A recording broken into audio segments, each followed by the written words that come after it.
nous avons des raisons structurelles à cette situation, et en particulier la diversité de la population israélienne. Bonjour et shalom, Richard Darmon au micro du studio Kalita pour notre magazine hebdomadaire Israël au cœur du Moyen-Orient, consacré aujourd'hui à la gestion de la pandémie de coronavirus en Israël et aussi en dehors d'Israël, alors qu'elle atteint dans notre pays des records inégalés pour l'instant.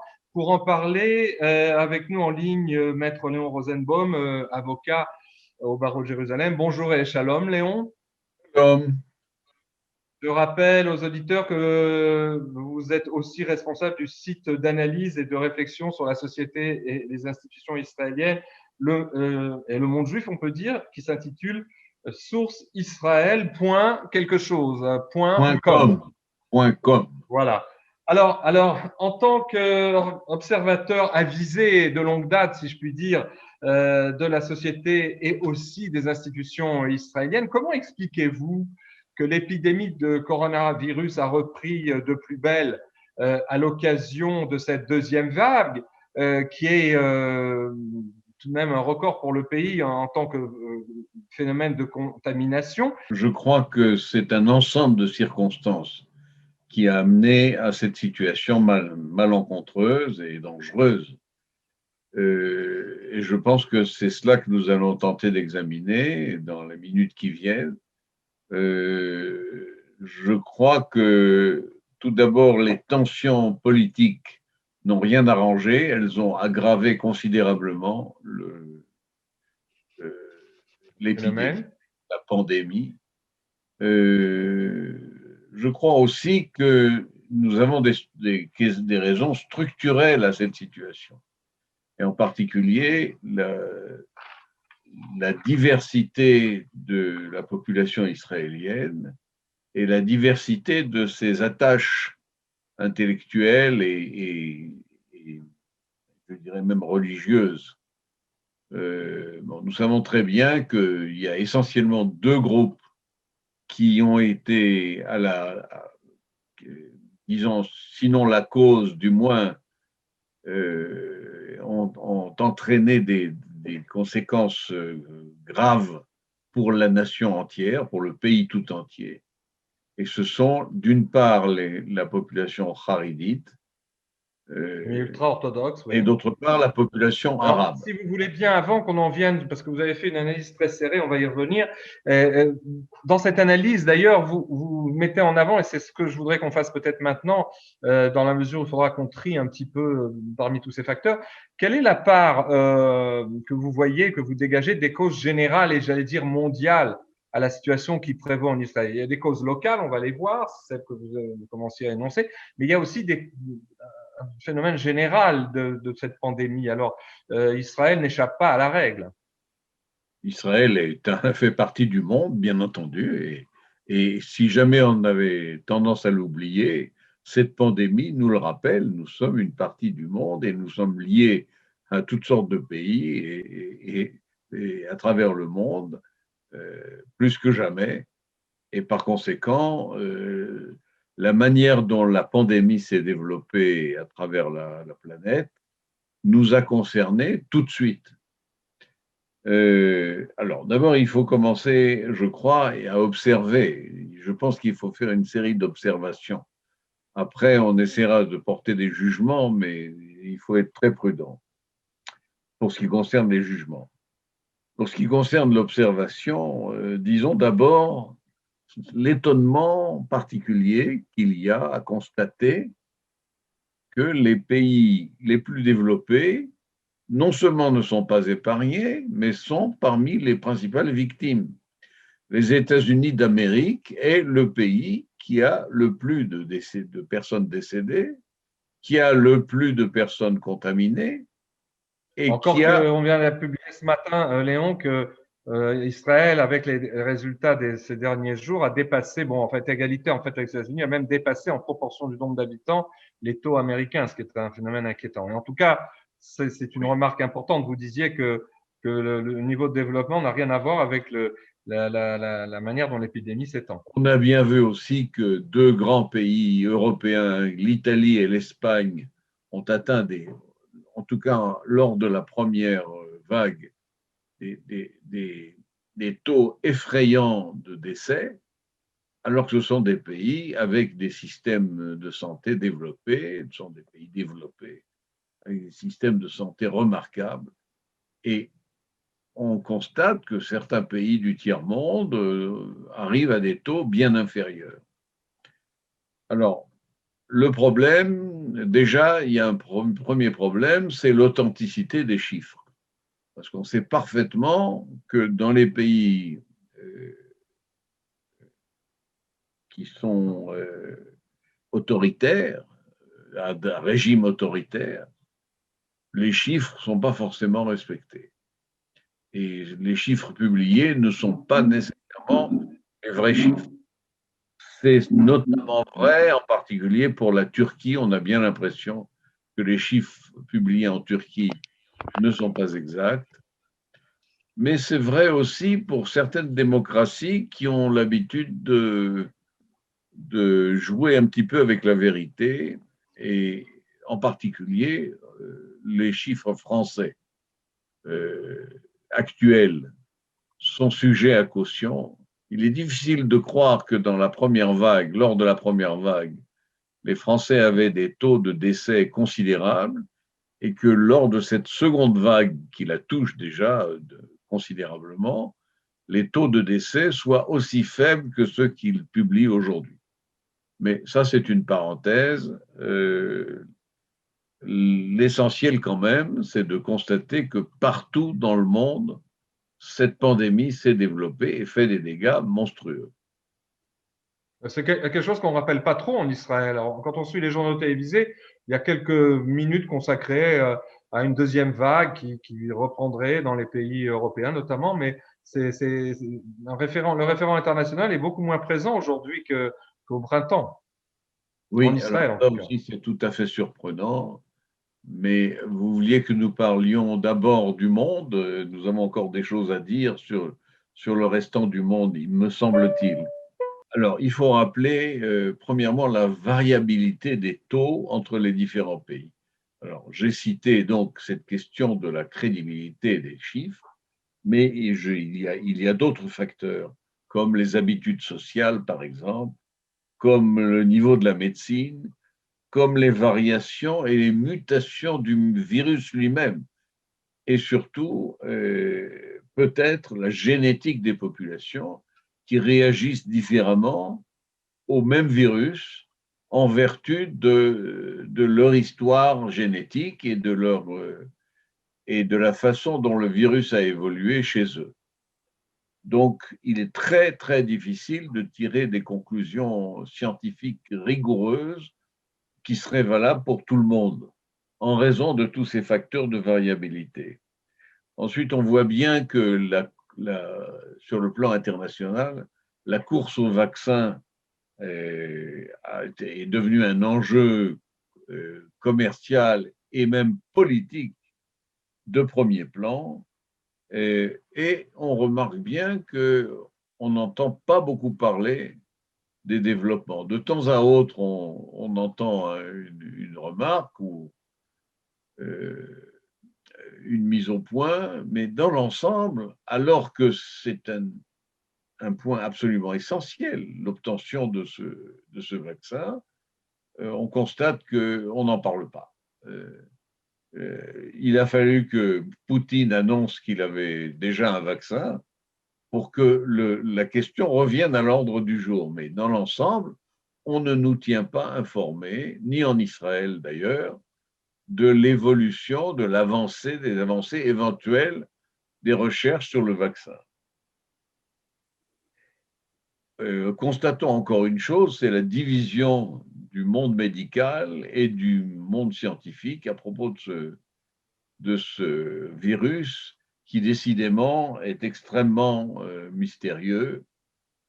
Et ce qui est encore plus mystérieux, c'est la genèse de ce virus, dont on sait qu'il est lié quelque part un centre de recherche à Wuhan, en Chine, construit par les Français, mais dont on nous dit à peine, on arrive à peine à comprendre qu'il a été construit par les Français, mais que la société de contrôle qui devait vérifier la, la, la bonne tenue par rapport aux normes de construction de ce centre n'a pas accepté d'avaliser cette construction. Par conséquent, on On est sait dans le donc, flou. on sait donc que ce centre de recherche n'est pas conforme aux règles normales, mais tout le reste, c'est vraiment le flou et l'inconnu. On a appris aussi que les médecins de Wuhan qui avaient mis en garde leurs autorités par rapport à ce virus sont tous morts de manière bien étrange. Bref, un grand mystère entoure la naissance de ce virus. Alors, pour en revenir disons, la situation israélienne, à la spécificité israélienne, on le disait tout à l'heure, vous avez dans votre analyse, qui sans doute va être publiée ou est déjà publiée sur votre site, sourceisraël.com, vous avez dégagé au moins 4 problèmes majeurs en tant que facteurs accélérant cette crise. D'abord, vous le citiez, vous le disiez tout à l'heure en exergue, le comportement défiant d'une bonne partie des communautés ultra-orthodoxes israéliennes. Ensuite, la conduite des Arabes israéliens qui ne se plient pas aux règles sanitaires dans leur ensemble, en organisant des mariages, en se regroupant de manière inconsidérée. Vous avez aussi cité les protestataires anti-Netanyahou, un sujet spécifique sur lequel on reviendra bien sûr.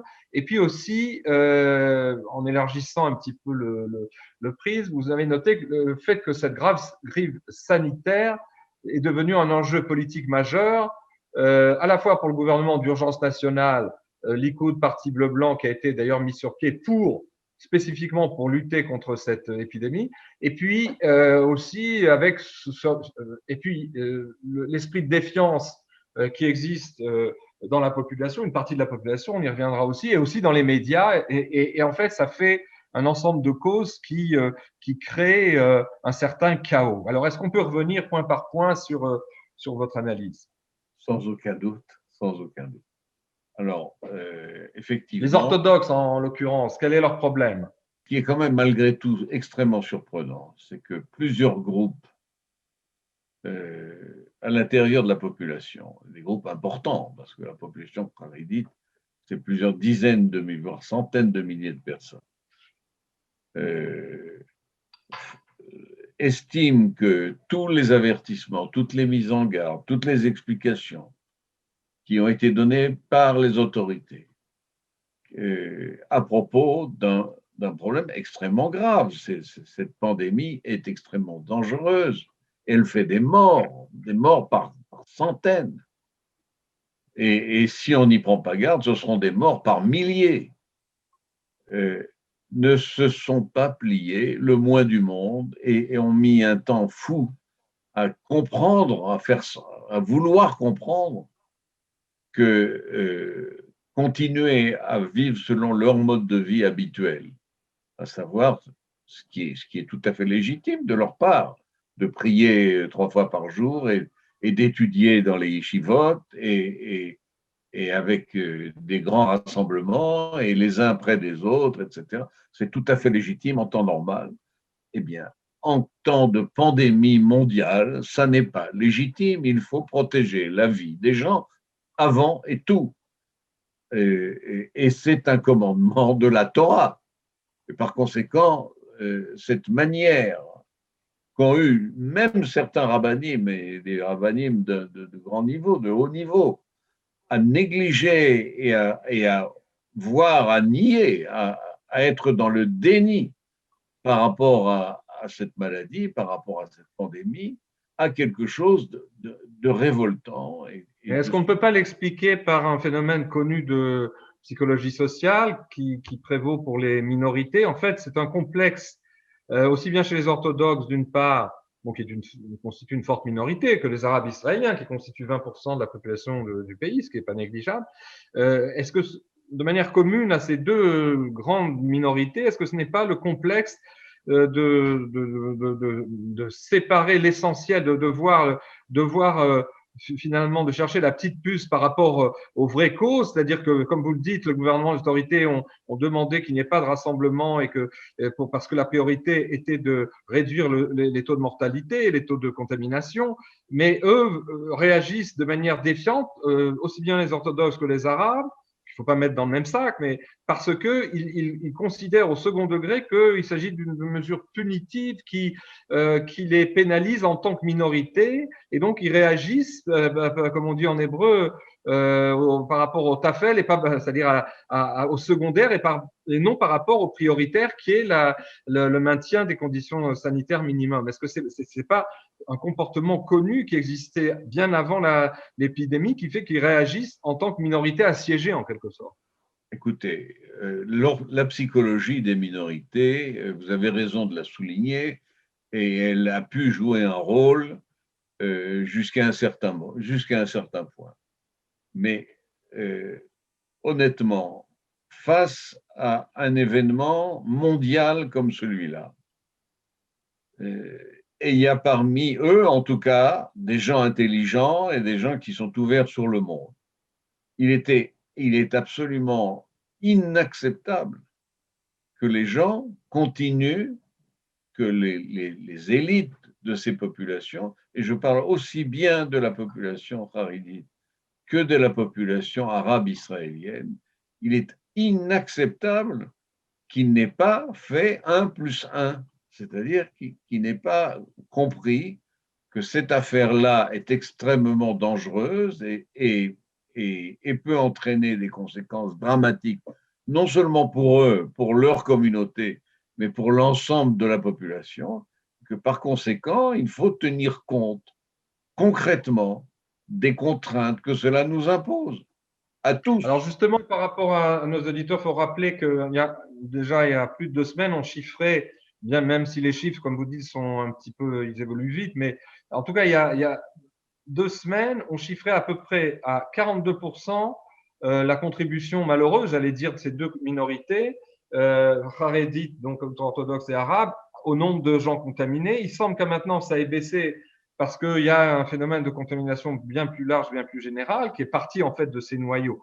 Et donc, il faut le rappeler. Maintenant, il y a un autre phénomène, troisième facteur que vous rappelez, ce sont les protestataires anti-Netanyahou qui continuent ces jours-ci, alors qu'il y a un couvre-feu, enfin pas un couvre-feu, en tout cas, il y a un confinement qui a été décrété avant Rosh Hashanah assez strict, qui a été même aggravé, durci ces jours-ci. Et qui continuent, en fait, ce sont des secteurs qui continuent, enfin, secteurs, c'est une partie de la population qui continue de se rassembler par milliers en défiant toutes les règles de la distanciation sociale, et ce, au nom de la liberté d'expression. Un médecin a rappelé il y a quelques jours, dans une analyse assez dramatique, que d'après les extrapolations qu'il a faites, tout rassemblement de 5000 personnes, 5000 Israéliens, sans le respect des règles de distanciation sociale, le port systématique du masque, a pour effet de pouvoir provoquer en fin de chaîne de la pandémie environ, donc, pour 5000 personnes, 25 décès potentiels. Alors, comment vous expliquez cet entêtement hystérique, j'allais dire, au nom de la liberté tout à fait légitime d'expression, de ces protestataires de continuer à se réunir, agglutinés les uns sur les autres, quasiment tous les soirs devant la résidence du Premier ministre Balfour? Oui, là, mais c'est la même chose. Malheureusement, je crains que ce ne soit le même type de phénomène, mais avec quelque chose en plus. C'est probablement que nous sommes Am Keshe Oref, un peuple à la nuque raide. Et c'est quelque chose de terrible, quelque part, face à une situation sans précédent. Continuer de croire que nous sommes une minorité, parce que même, il faut bien le dire, même les manifestants en face de la résidence du Premier ministre se, se considèrent, se vivent largement comme une minorité, bien qu'ils disent le agissant. contraire, mais finalement, c'est le retour frappant d'ailleurs à l'insularité d'Israël. La différence entre, encore une fois, que vous soulignez tout à l'heure, entre la première vague et la seconde vague sont absolument frappantes. La première fois, nous étions une pièce dans un drame qui se joue à l'échelle mondiale. La seconde fois, c'est comme si le reste du monde avait disparu. Tout ça se passe entre nous et nous réglons nos comptes entre arabes, juifs, haridim et chilonim. Euh, et, et les choses s'aggravent pour une autre raison que nous avons à peine abordée, c'est l'attitude des médias qui déstabilise chaque jour un peu plus l'opinion, puisque les médias israéliens ont véritablement, surtout ces dernières semaines, une attitude totalement irresponsable en dénigrant toutes les mesures prises par les autorités, quelles qu'elles soient. De toute façon, c'est mauvais, c'est mal, et ça ajoute encore à l'épidémie. Et Et ce, évidemment, alors que le gouvernement est un gouvernement d'urgence nationale, d'union nationale, qui n'est pas un exactement. gouvernement ou de droite ou de gauche, c'est un gouvernement global, on peut dire. Alors, si vous démobilisez la population face aux efforts des autorités, bien entendu, c'est très difficile, mais on n'a pas besoin d'être un grand clerc pour comprendre que face à une situation comme celle-là, les contre-mesures sont difficiles, sont pas simples, et elles demandent beaucoup d'efforts à tout le monde. Et c'est bien entendu tout à fait une atteinte à tous nos droits habituels de circuler, de vendre, d'acheter, de fonctionner, de travailler. Et bien entendu, mais sans cela,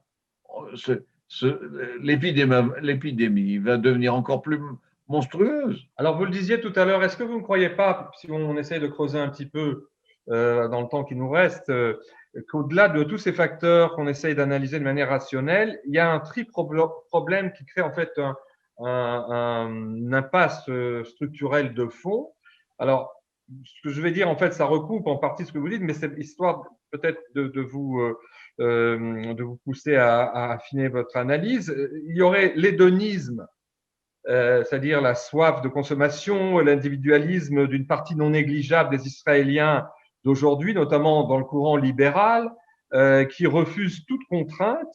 Et on l'a vu au moment du retour à la normale après la première vague qui s'est effectuée de manière très précipitée, comme si rien ne s'était passé. Et puis, une deuxième cause que je verrais connexe, bon, et que tout le monde constate, et vous venez de le dire, qui est accélérée par les médias, c'est la perte de confiance du ce que j'appelle moi le pays réel, la population dans sa diversité par rapport aux dirigeants du pays légal, qui sont discrédités, montrés du doigt. Et comme vous le disiez aussi, il y a cette qualité qui est un défaut en fait signalé par Moïse dans la Bible, le Moïse de la Bible, ce que vous avez dit, Am caché Oref, un peuple à la nuque raide, dont on voit dans cette situation extrême là aujourd'hui qu'il est fort difficile à gouverner.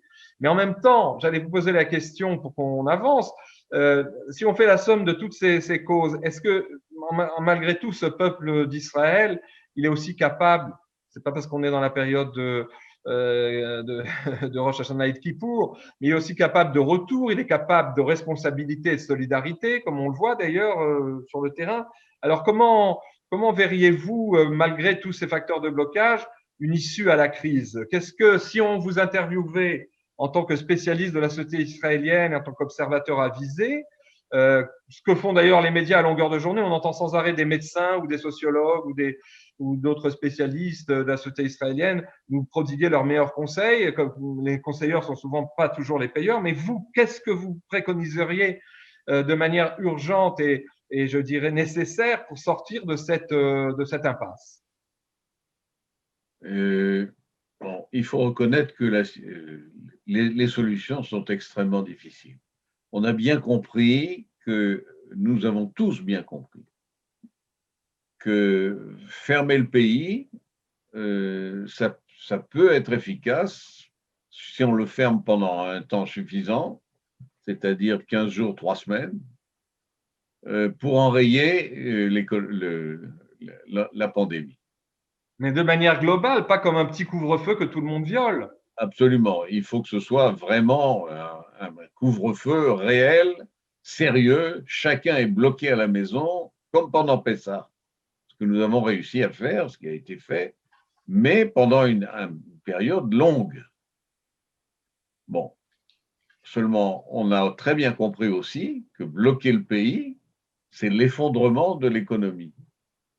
Et effondrer l'économie d'un pays développé, comme le nôtre, qui fait partie des pays développés, c'est une catastrophe pour des populations faibles. Et nous avons une vaste population faible. Par conséquent, on ne peut pas non plus tout arrêter trop longtemps. La grande erreur du gouvernement a été de libérer beaucoup trop vite et beaucoup trop tôt. Après la première vague. Après la première vague.